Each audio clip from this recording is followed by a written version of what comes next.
The Audi RS7 is a largemouth high-performance hatchback sedan with swollen fenders and a spacious interior that's chock full of the luxuries and high-tech gear you'd expect in a super sedan. A 591 horsepower twin-turbocharged V8 bolted to an 8-speed automatic transmission supplies the thrills with the help of standard all-wheel drive.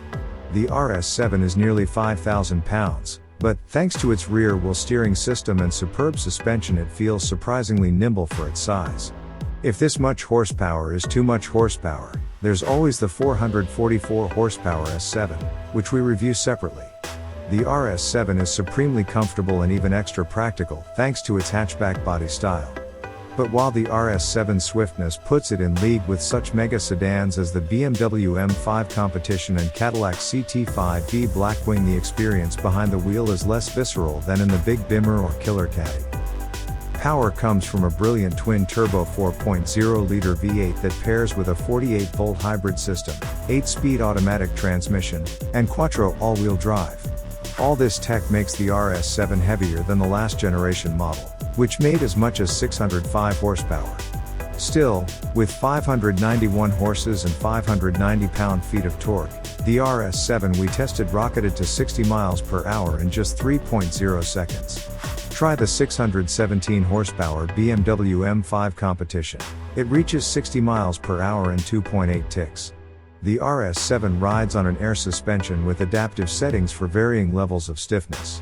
However, it felt refined regardless of the drive mode, even rolling on our tester's 22-inch rims.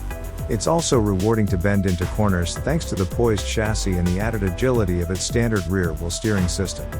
Crazy quick and unerringly comfortable are accurate descriptors of its driving personality. Despite not opting for the carbon ceramic brakes, which allow its top speed to be increased from 155 to 190 miles per hour, the standard stoppers hold our nearly 5,000 pound four-door down from 70 miles per hour in an impressive 151 feet.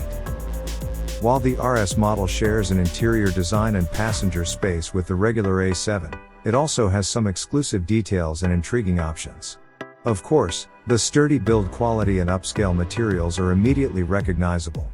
Still, the RS7's cabin is adorned with trim-specific logos and other unique accents. The standard front sport seats have nice leather upholstery but can be reskinned with upgraded leather and ventilated cushions. Its back seat can fit 2 or 3 people, depending on the chosen seat configuration, and its cargo area offers 19 cubic feet of space with the rear seats in use and 49 cubic feet with the rear seats folded. Every RS7 is equipped with a snazzy infotainment system that operates via 2 touchscreens that seamlessly blend into the upper dashboard and flowing center console. Unfortunately, the climate controls and other settings that must be manipulated through the lower screen can pull the driver's eyes off of the road. To avoid this distraction, Audi's voice recognition software comes in handy. Along with the robust navigation system that appears in the upper screen, and that can be expanded in the fully digital gauge cluster, the RS7 comes with standard Apple CarPlay, Android Auto, wireless charging, and a subscription-based Wi-Fi hotspot. The top option is a pricey Bang & Olufsen stereo that pumps 1820 watts through 19 speakers.